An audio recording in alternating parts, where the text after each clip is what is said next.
Strike Zone. This week's matchup, Major League and Fright Night 1985. Starring Tom Berenger, Amanda Bierce, Charlie Sheen, Roddy McDowell, Wesley Snipes, William Ragsdale, Chris Sarandon, and Milwaukee's very own Brad Weber.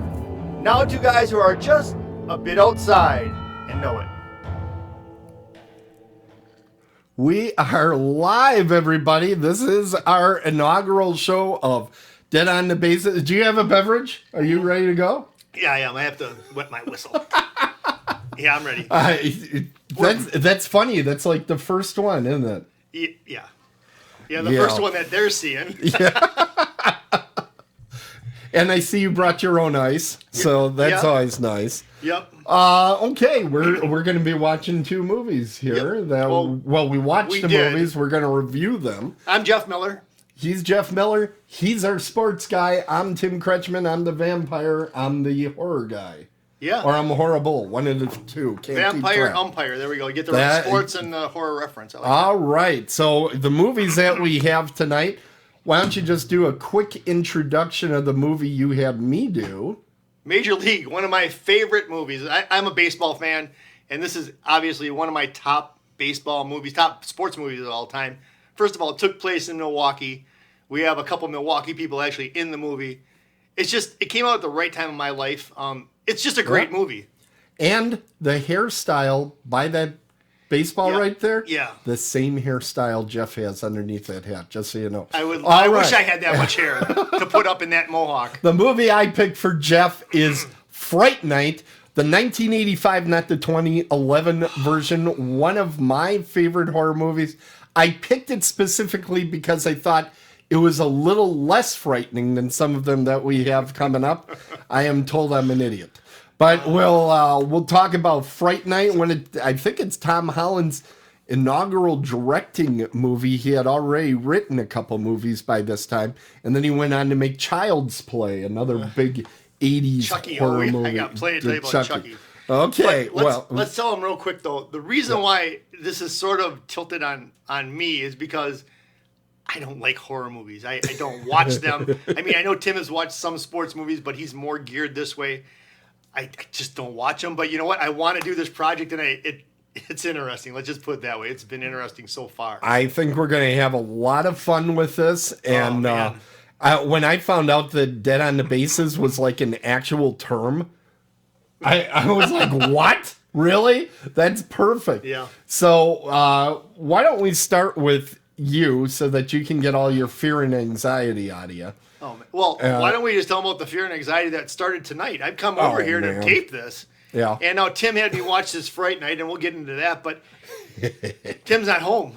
And so I would just wait in my Jeep. No big deal. I'll wait in my car. All of a sudden, his garage door starts going up. And I get this text saying, go in the house. Now, what are you I watched a horror movie that had to deal with a house.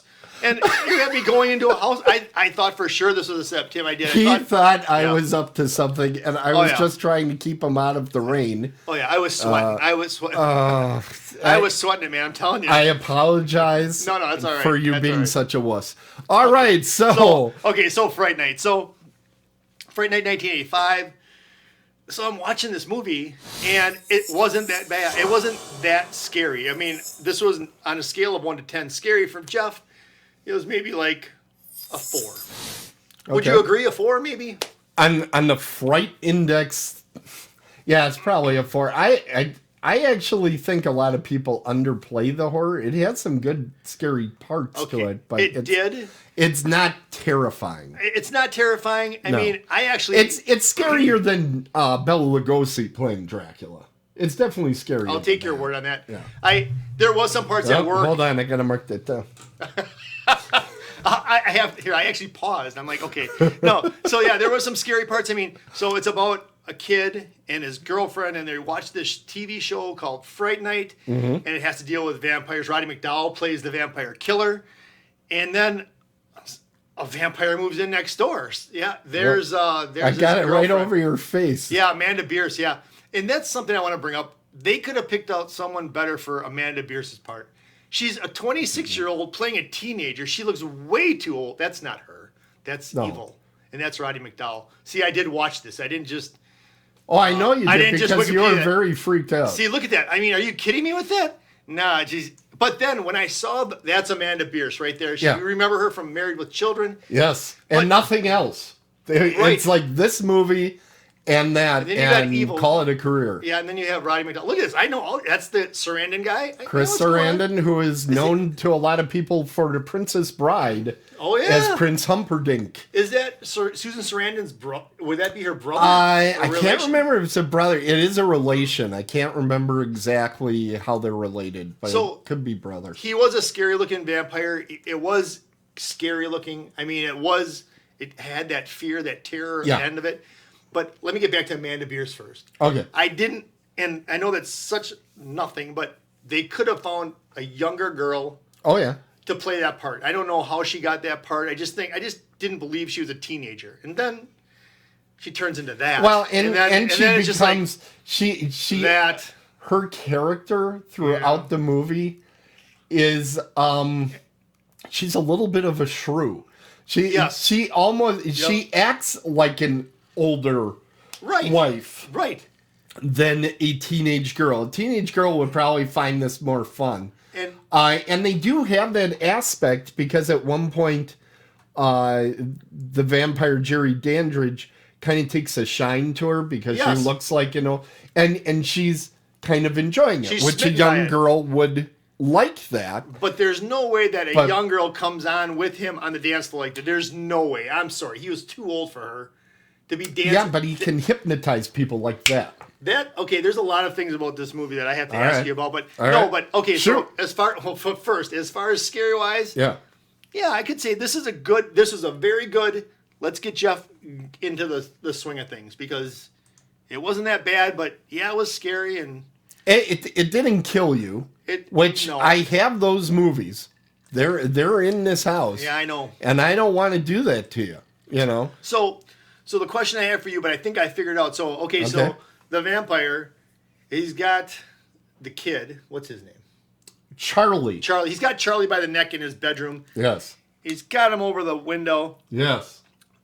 And then Charlie stabs him. Does he stab him with a wooden pencil? Is that what got him freaked out? A wooden pencil. Okay, that's what I thought. I was like, okay, so it came out of the cup holder. He had a wooden pencil, and he stabbed him, and he went away. Right. Honestly, if it was me, and the vampire had me up, and he said, hey, let's just forget about this stuff, I would have said, yeah, let's forget about it. And I would have figured out a way to get him later. Yeah, exactly. So I agree. But then the movie's over in a half an hour. Right. But that's what I would have done.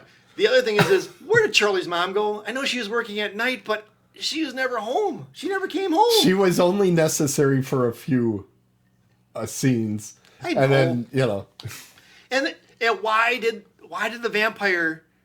Okay, so he sucks. So with Amanda Bierce, he turned her into a vampire. I get that. And by the way, this is one of those movies that... Am I looking into it too much? Well, it's one of these movies that's fast-paced, so if you do stop and think about it, it falls apart fairly easily. Okay, good. It does fall apart, yeah. So why the first few victims did he cut the head off? But he didn't cut off the head of Amanda Bierce because he wanted to be that girl that was in the painting? I think he wanted to turn her instead of just eat her. Okay. So I think that was the reasoning behind it. So he ate the other one? Yeah.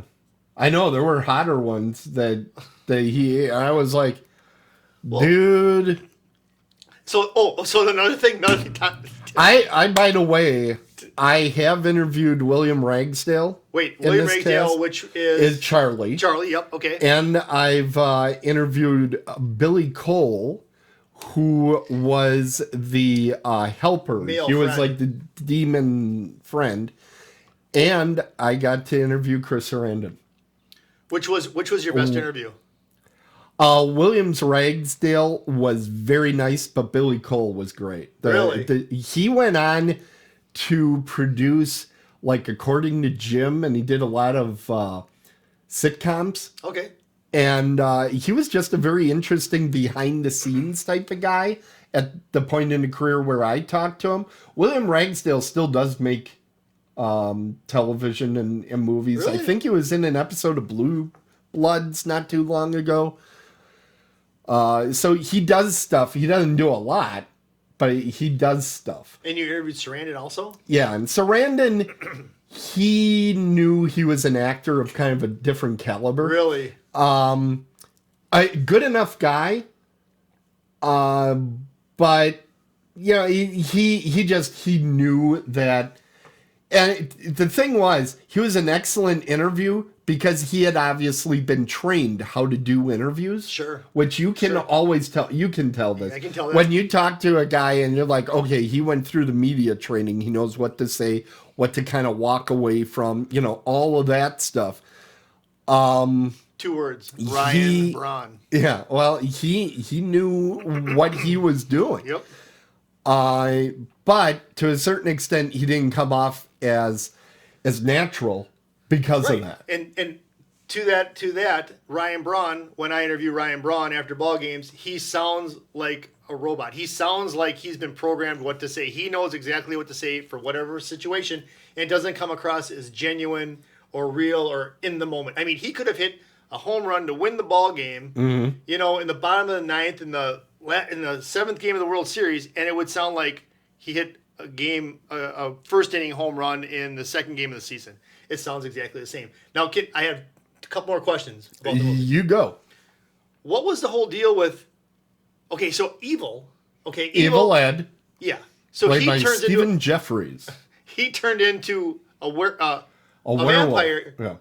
Okay, was he a vampire or was he a werewolf? What was he? He was a vampire. Explain this for me. If you read the actual vampire mythology, bats are what they turn into because Universal Studios had lots of rubber bats, and that's what they could Really? do. In the original legends, they could shapeshift into a number of different, what were considered lower animals. They wouldn't turn into like a horse because that's considered a good, useful animal. It was animals that people felt creepy around, which would be bats and rats and wolves. And they already, because Universal was also making big money with something called the Wolfman, they never let a vampire turned into a wolf because, hey, that's a different movie. Okay. So they didn't want to give away all the good stuff. I gotcha. All right, so then that explains that. And then what? So the male friend, who was that again? Yeah, Billy Cole. What was he? Because Roddy McDowall thought he was going to be a human. You are asking the correct question because this has been debated for years. Some people think he's a golem. Some people say he's just a demon. Some claim he's been with them for like 100 years. The fact of the matter is nobody knows. It never got written out. It's just something that was super creepy because it actually pays, that particular scene pays homage to 2 past horror movies. Oh, all right. Do you know? No, I don't. But I want to know. I'm going to compare it to something. Go ahead. But go ahead. No, go ahead. The theatrics of that demon dying or whatever. Yes. The first thing that came to my mind, one of the final scenes of Raiders of the Lost Ark.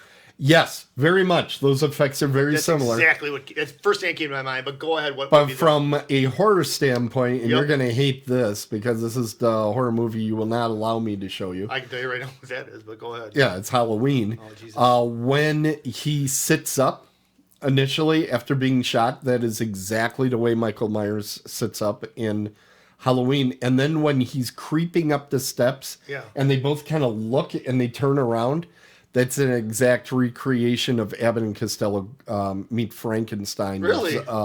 Cool. That sort of thing happens, and it's an Abbott and Costello gag. That's cool. They threw in there. That's cool. Yeah, you didn't know you were going to learn things on this show. I'm glad that I am. But the cool thing is, and then we watched the scene in the basement when he was running down there. Yes. He had to break open all the windows, and I mean, there's a point where Roddy McDowall, I thought he was toast. And what was Charlie doing? Charlie didn't come. Yeah. Charlie didn't even really come to his help at first. And what's he doing? The original ending of the movie was Roddy McDowall did get changed into a vampire. What? And he's hosting Fright Night, and he says, I'm coming for you, Charlie, or something like that. Oh and my God. He still kind of says something to Charlie there. So that was the initial intention, and I don't know where in the process they kind of said, no, we can't do that to Roddy. I wouldn't be able to handle that. Why couldn't they have done that to Roddy? Wouldn't that have Because been cool? he's a cool guy, and I think That would have been a cool way to end it, throw it away. It would have been... It'd been a good way to get number 2 out. Well, I don't know, because... I got another thing. 2 didn't make any damn money. Folks that are watching this live, I'll be talking about that one on Tuesday, because I picked that one for that show. I picked out one other thing, and if you want to, we can go into Major League, but I thought this was, again, you said that it was compacted down, so there was some stuff that was, like, had to make it into the movie. Yeah, you always do. So, okay, so I'm taking it that was public access movie, Roddy McDowell was public access TV, because they just went downtown. They found him at the TV station that was downtown, and then they found his home. Well, they found his apartment. How does that ever happen in real life? That doesn't happen, Tim. You know that doesn't happen. That's all for the movies. Yeah, absolutely. I mean, they found him down. Oh my God. But okay, did you ever watch Shock Theater here locally, or watch any of those horror movie hosts? First of all, it was never very little bit. Very little bit. But it was always on like Saturday afternoon. Or here locally, it was actually on our ABC affiliate, Channel 12. Svengoolie, which is still on the air. That was always a UHF station. Yep. And anybody that's working UHF, they basically have, I mean, nobody cares. They're not celebrities. It just doesn't make any sense to even, worry about it. No, So the thing is, that's why a lot of them always wear so much makeup. A lot of those guys that were the horror hosts, they would be doing sports or weather earlier in the day. Put the face mask on. But all right, a good movie. You know what? It's a good movie if you're not a person that likes horror movies and you want to dip into it. Maybe have a little bit of vampire thing here. Yeah, the vampire is a scary looking vampire. It's creepy looking with the teeth and everything, and we saw it plenty up on the screen. But you know what? It's a good movie. Tim, thank you. You started me out with a good one. I can't. I thought this was the right one. I'm glad to hear that you didn't hate it to death. So now we're going to get into your movie. Yep. And what we are doing is Major League. There, got to put that on. And let's take a look at some clips up there, and we'll turn the Jeff box on. There's Jeff. So I watched this. First of all, I love this movie. I'm gonna take the suspense out of that. Good. I love this movie. I'm glad that you picked it for me. I don't know how I would feel about it if I was an Indians fan. What do you mean? A Cleveland fan. The opening credits, they're singing about when the river started on fire and would never would go out. I'm like, well, this isn't it isn't a love letter to Cleveland. No. It's not a love letter to Cleveland. But it's the truth. No doubt. They've had no success until LeBron James brought them a championship. That's why they've got this Calhoun. I thought LeBron James was a basketball player. Yeah, but there has been no championships. He brought a championship there in basketball. Did he bring a bat with him? No. You can't throw all this sports stuff at me right away. Doesn't that look like... I get confused. Doesn't that look like Sarandon? Go back and see Tom Berenger. Yeah. He looks like Sarandon, doesn't he? Yeah. I believe Tom Berenger actually is a vampire in real life. But I guess they got to show you the downtrodden history of it established how terrible the Indians were, particularly at that point in their existence. I often thought it's surprising they made this about the Cleveland Indians, because the obvious choice would have been the Cubs. Because everybody always talked about how bad the Cubs were. The Midwest and all that. But I think they actually wanted it to not be Chicago. I'm glad it wasn't the Cubs. I would not watch that movie if it was the Cubs. I wouldn't. I'll be honest. I don't know. I'd burn it. So for people that haven't seen this movie, the plot is a Vegas showgirl inherits the team.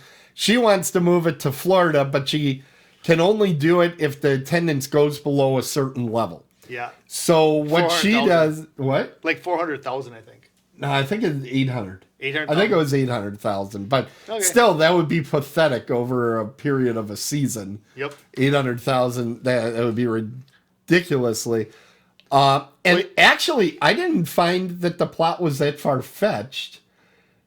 But, it was always taken to comical extremes. Oh, sure. I could see this happen, and, as I was learning about the movie, I guess something like this actually did happen to the Minnesota Twins, where there was some sort of escape clause that if the attendance fell below a certain level, they could take off for Tampa. And then the Marlins happened, I think. Yeah. But anyway, what I like with this movie is it has what I call the police academy scene where all the characters have their own entrance and you get to know each character like in 2 seconds. Oh, this guy's the rebel because he's coming out of jail.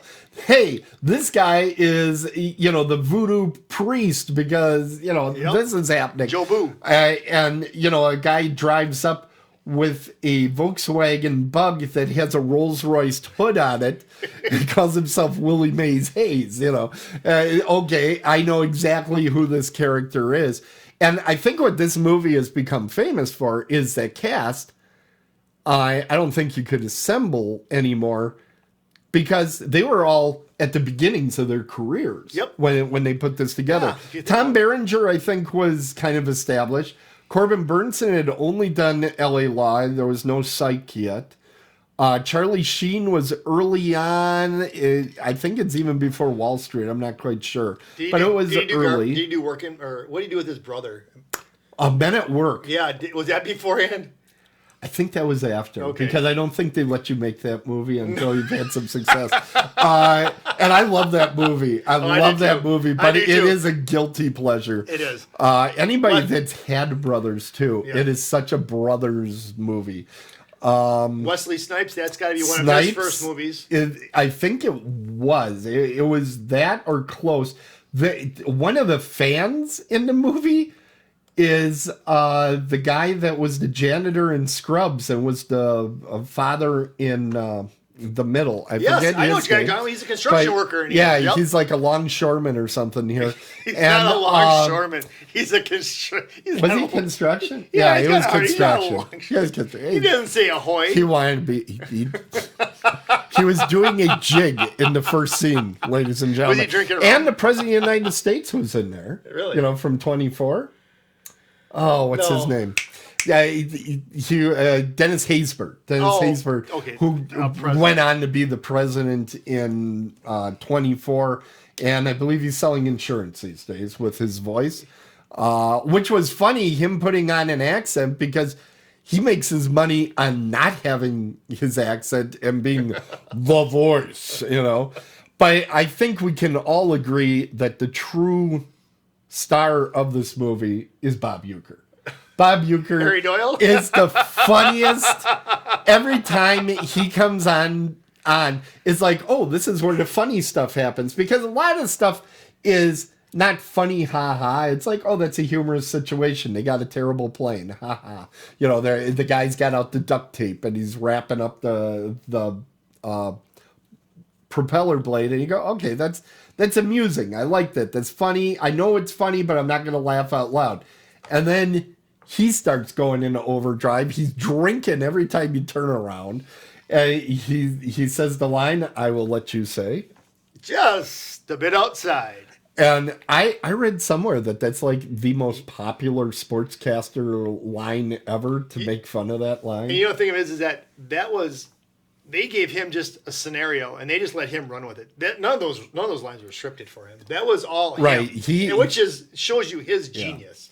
And what I think is interesting, I read, I boned up, so I'd be ready for the show. I noticed that, not as much as I did. Yeah, and I found out that the Uke was hired, and the director didn't even know he was the radio play-by-play man for the Brewers at the time. Really? He hired him based on his work on Mr. Belvedere and the Light commercials. And I was like, okay, the light commercials were funny. Yeah. The Miller Lite commercials. But that he was hired based on his work in Mr. Belvedere boggles my mind. Yeah. Boggles my mind. You would think that wouldn't have been the case, but he And certainly knows you know his who's stuff. not used well Who? in this movie is Corbin Bernsen. I think he's a good actor, and they barely touch his character. He's in it very, very briefly. But I do think this is one of my two favorite movies with this particular villain, Margaret Whitten, who a lot of people don't know, but she is the showgirl, and she is also the mom in one of my favorite movies. Yep. Go ahead. Secret of My Success. Secret of My Success. So she could had a forget that? hot streak. Who could have? This is right around that same time. I mean, Oh, yeah. I mean, who can forget that scene in the limo? Oh, I yeah. mean, are you kidding me? The minute she realizes that she can get at this guy. Oh, my God. Oh, it's so awesome. And she definitely struck while the iron was hot in her career. I mean, I don't think she had much of a career after this. No, And I looked on IMDb and I'm like, it's like she circled the drain there. But she had a really good 1-2 here. And if you watch those movies, she's in there with a lot better actors than herself. Yep. And she is, your eyes go boop, right to her. Yeah, she knocks it out of the park with this her Nice. character. Nice. Get up, get out of here, gone. Hey, are you gonna mention the manager at all? Did you do any research on him? Jim Because I have some. Yeah. Gammon, I think is how it's pronounced. He's a character actor. I think he's played baseball managers more than a few times. But what else he's known for is his part in Urban Cowboy. On my list of shame, I have not seen Urban Cowboy. We should put that. That could be. Wait a second, that's rodeo. That could be a sports-related movie, maybe in season 2. Yep, season 2. But yes, he's in there. He runs the mechanical bull. Really? Yep. Okay. Yeah. He is one of those character actors that as soon as you see him, he doesn't even have to say anything, and you know what the character is. Yeah. You know what the character is. You know he isn't going to be a lion conniving, nothing like that. He's going to be a straight shooter. He isn't going to be particularly smooth. He's going to be a little bit crude and that sort of thing. But, he's a good guy. And you certainly get that in this film.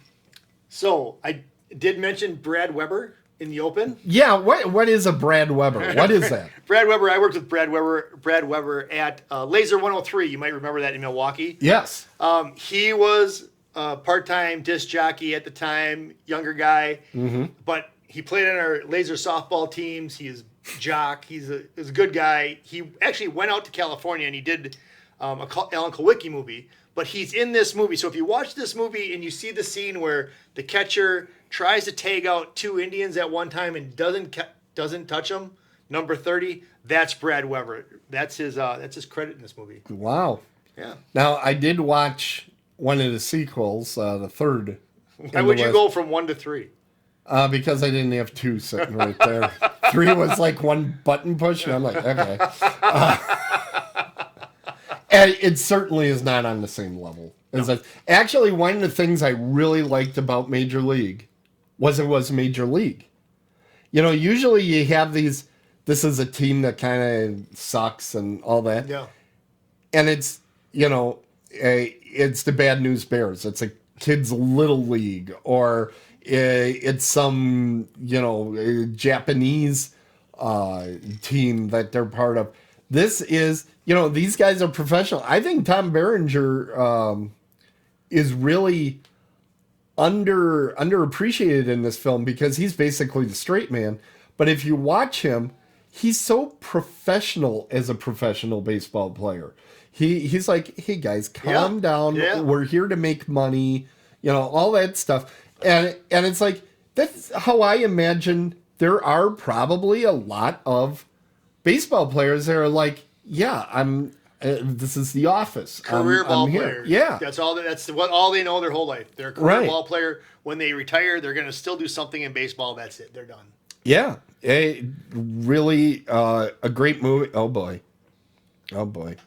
I just realized something, buddy. We're over time. We're in overtime. I'm so glad I made that for this exact reason. We are in overtime, but folks, don't turn away just yet because the trivia question is going to happen as soon as that overly long video is complete. Let me ask you though, Tim, because what do you think about that for someone to watch a sports movie? What do you think? Is that a first-time sports movie or something you could watch over? This and over? is what I want to see when I see a sports movie because it's like sports light. Okay, all right, perfect. You know, it's a comedy that is set in sports. It's kind of like some people don't understand that an action movie that's set at Christmas isn't really a Christmas movie. But I'm not going to get into that right now. So you know. Die Hard forever. All right, who's asking who the trivia question first? Well, I think we have to have my big fancy graphic first. Okay. So I made a bet with Tim before this that you are going to know exactly what question I had, which is complete pablum. And when I get this right, Tim, when I know this answer, game over, done. Okay. Game over, done. Game over, done. Yep. Okay. I believe you. Now, wait. I got some things I'm supposed to push here. Am I asking you first? Like that right there. Yep. There we go. Now we got trivia time so everybody knows we're asking questions. To see how Who's going to go first? Who's batting first? See? You are. I know some sports metaphors. This is going to be a knockout. I'm asking the question first? No, I'm going to ask you first. Well, all right. Wait a second. This is your home field. This is your studio. You asked me the question first. All right. I will let you know if that's the question I thought you were going to ask me. Okay. But I will answer your question right, I guarantee it. And I did tell you I prepared a number of trivia questions in case I somehow blurted out the answer to one of these. Did you? I'm reviewing these. Oh, it's on your screen? I'm not going to look. I don't want to look and see. I know. It's such small type. I look at those Coke bottles you're wearing. No, you're not going to be able to read this. Here's mine. You can't see it. It's on paper. Yeah. I don't read paper. We all know that. Okay, I've decided which of the questions I'm going to ask you. And I think it's a fairly simple question. Are you ready? Really? You're going to ask me a simple question? You're patronizing You're going to get it wrong. Okay, go ahead. Actually, I'm going to give you the little bit harder one than that one. Oh, don't patronize me. Come on. I'm a mosquito warrior. Okay. We'll go with this one. Can I pass on the question if I really think I'll go ahead. Let's do that. All right. What television series did William Ragsdale lead that predated the premise of Pixar's Inside Out by nearly 3 decades? Pass. Don't know. Okay. I'll never know that. All right. Wait. In what film did Christopher Sarandon play Dustin Hoffman's homosexual, or I'm sorry, not Dustin Hoffman, Al Pacino's homosexual lover? In what film did Chris Sarandon play Al Pacino's homosexual lover? Yeah, isn't that the one where he's blind and he's got to smell everything? That would be Scent of a Woman. Yes. Which Al Pacino won his Oscar for. Yes. And definitely is not the correct answer. Okay, I don't know. I pass. Okay. What's the next one? All right. Are you going to give me answers to all these? Yeah, I'll give them to you. Because I know how that is. I mean, you hear a question and you don't get it, you can't sleep. Well, we'll get them. All right. Oh, wait. I was supposed to do this to you, though. There we go. All right. What sci-fi series... This one you should get. What sci-fi series did Roddy McDowall lead while under makeup that made him almost impossible to recognize? Fright Night. I don't know, man. That one's the easy one. Okay. You know what? Here's the one I was going to ask. Here's the one I was going to ask you first. This is not the way I thought this was going. There were 2 big vampire movies in the 80s, Fright Night and The Lost Boys. Which movie made more money? The Lost Boys. Dun, dun, dun, dun. Yes! Okay. Correct! So I'm going to give you 3 points for that. I don't think that's a very difficult question. I would just take 1 point for that, actually. I'm going to give you 3 because I see how this is going. Okay, so let me answer the other questions I gave. Please do. Chris Sarandon played Al Pacino's homosexual lover in Dog Day Afternoon. Oh, I know that movie. It was his first credit.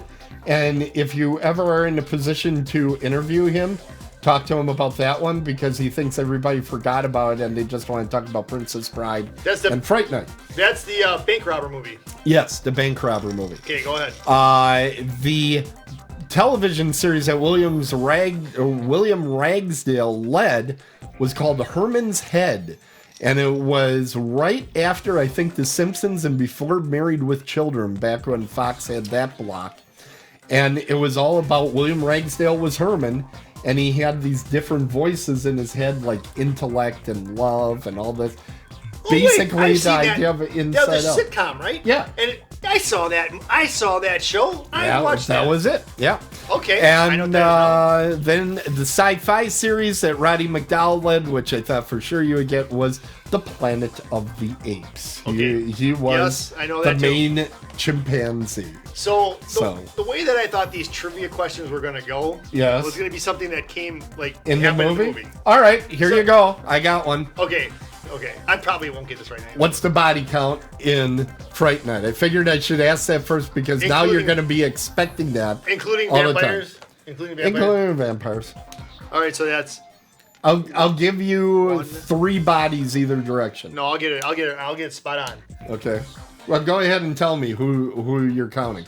Okay, so I'm counting the first one that they talk about. We're not talking about any fake ones that were on the TV show Fright Night. Correct. Okay, so we're talking about stuff that happened in the movie. I almost swore. All right, so the first one you hear on the television set that someone was falling behind on the railroad thing. So that's one. So the next one is the next one is that Charlie sees that woman up in the thing, and that one's number 2. That's in the Jeep. So that's 2. Yeah, the brunette with the gray cans. Yes. So that's. You're welcome for that, by the way. Yes, she should have been his. She should have been his girlfriend. Right. So that's 2. All right. So then She was like a playmate or something, I think. I have no idea. I don't get the credits. Yeah. So I just got through the movie. All right. So we got 2 of those. So we got the actual vampire himself. We got his demon friend. That's 4. We've got evil. That's 5. Yep. So now it's curious. Did the bouncer die? That was in the nightclub. Did he die? I believe he did, and there was that other bouncer as well. So that's 7. Yeah. And then the mom didn't die. Yeah, you got it. 7. You got it. Look at that. I watched the movie. You did a good job. Now, I will never ask body count again. You don't have to. Because. So should I tell you what I thought the question was going to be? I'm going to give you 5 points for that.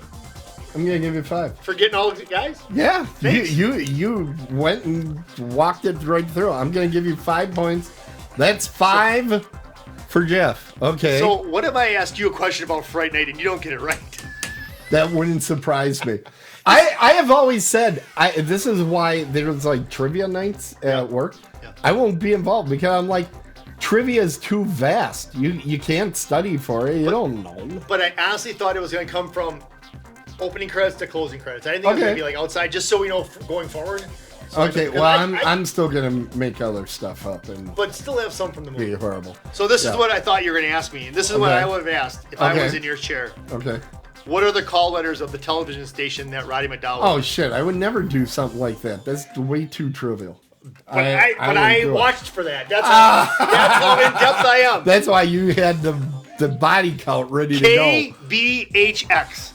KBHX. Right there. That's it. That's what I figured. There it is. That's what I figured you were going to ask. All right. Yeah. So God.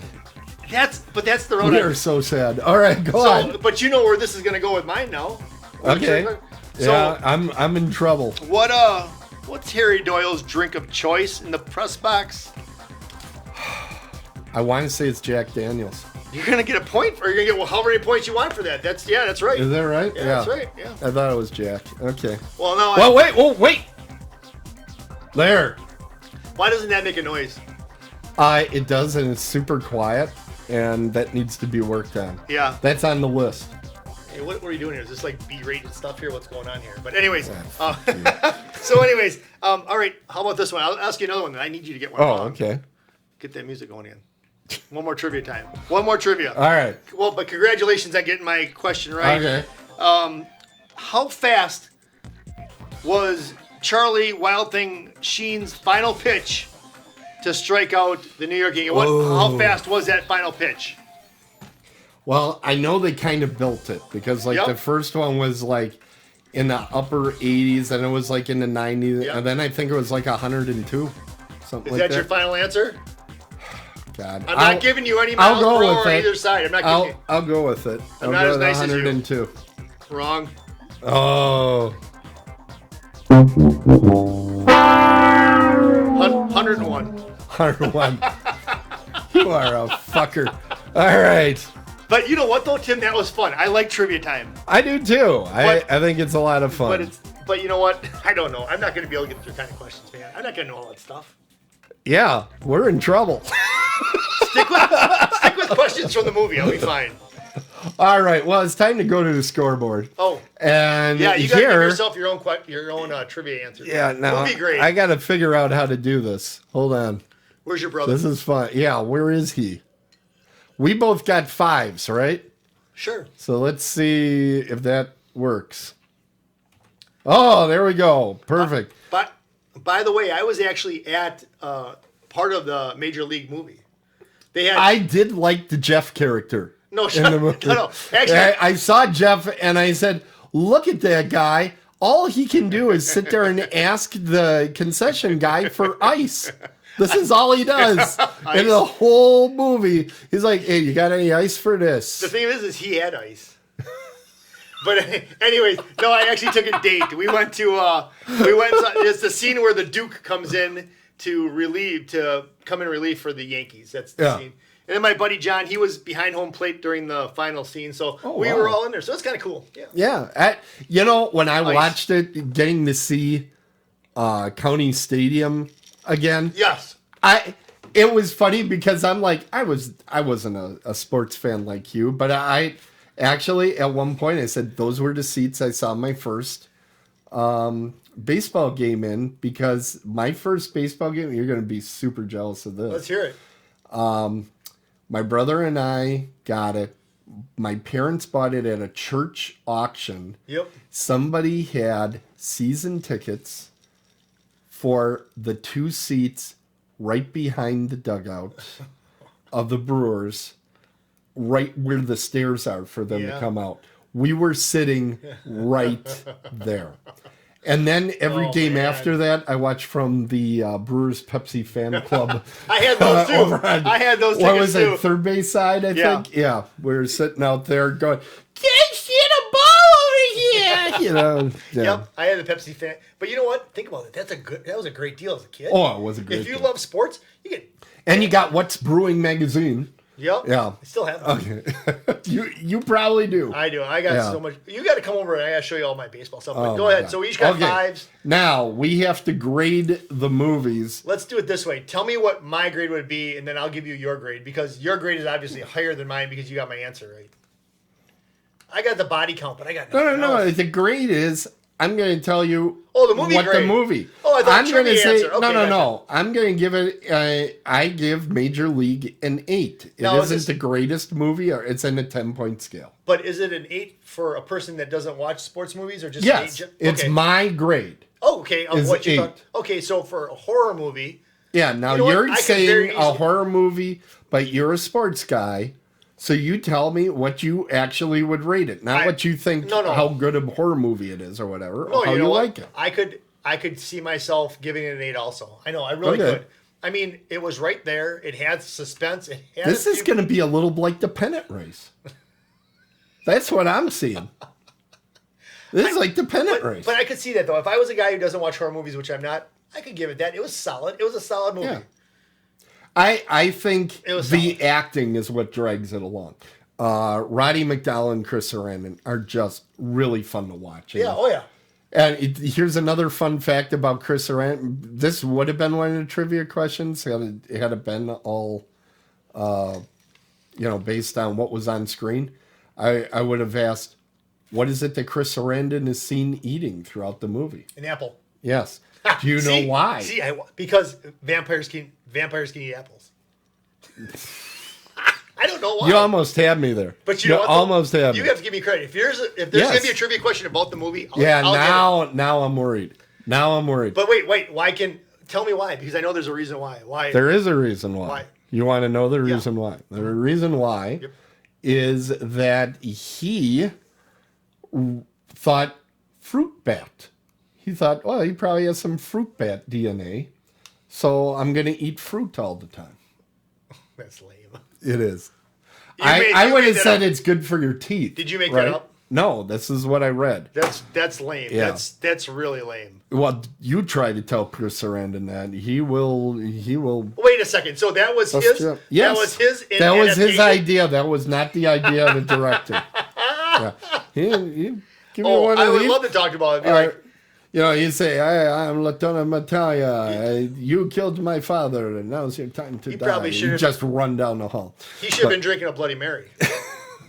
He should have. There you go. He should have. All right. Hey, we are completely over time by only 20 minutes. But so you know I how think much we fun did that good. was? That was a great time. A lot of fun. Anybody who watched it or who will watch it will stick around for 50 minutes because this was entertaining. You know what I hope What? is that some of the sports guys out there do try out Fright Night.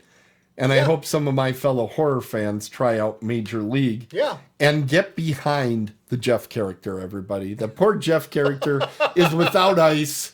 He really needs your support. See, look, he even came with the hat and everything. I'm prepared. Yeah, recreating his role as the Jeff character. So there you go. Absolutely, Tim. Tim, this is a blast. I'm looking forward to next week. What's next week? Next week, we have 2 more movies. Should we tell them or? I think maybe we should. I think maybe we should. What are you going to do? I'm going to tell you what I picked for you, and you're going to assign to me. So I picked the original 1933 King Kong, one of the greatest movies ever made. You're going to get the awesome experience of watching King Kong in all of its black and white glory. You couldn't give me the Jessica Lange King Kong, could you? No, because I know you've seen that. All right, that's fine. And what did I give you, Tim? Hey, an aneurysm. If you ain't rubbing, you ain't racing. I gave you Days of Thunder with Cole Trickle. Yeah. You know, Rowdy Burns. It's going to be a good movie. I mean, if you like racing, if you don't like racing, you're going to love it. Well, as you know, have surround sound, right? I do have surround sound. I'm coming over to watch it with you. Full surround sound. We're going to watch it this week together.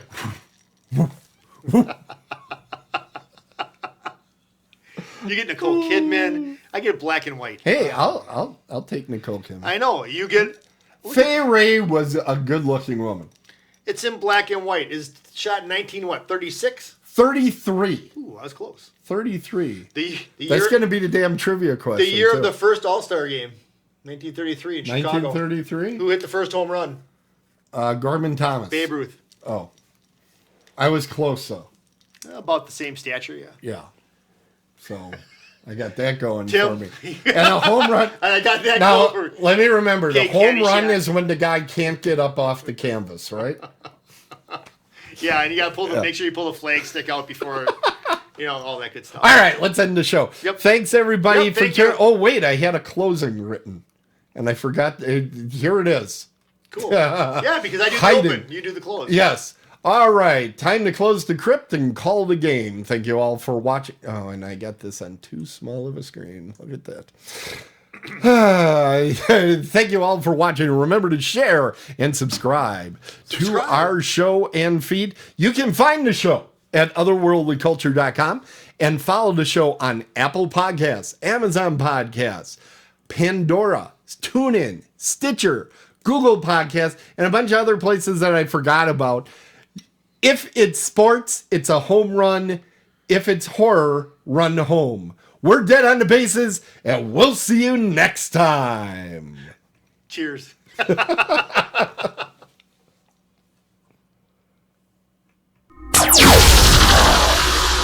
Otherworld.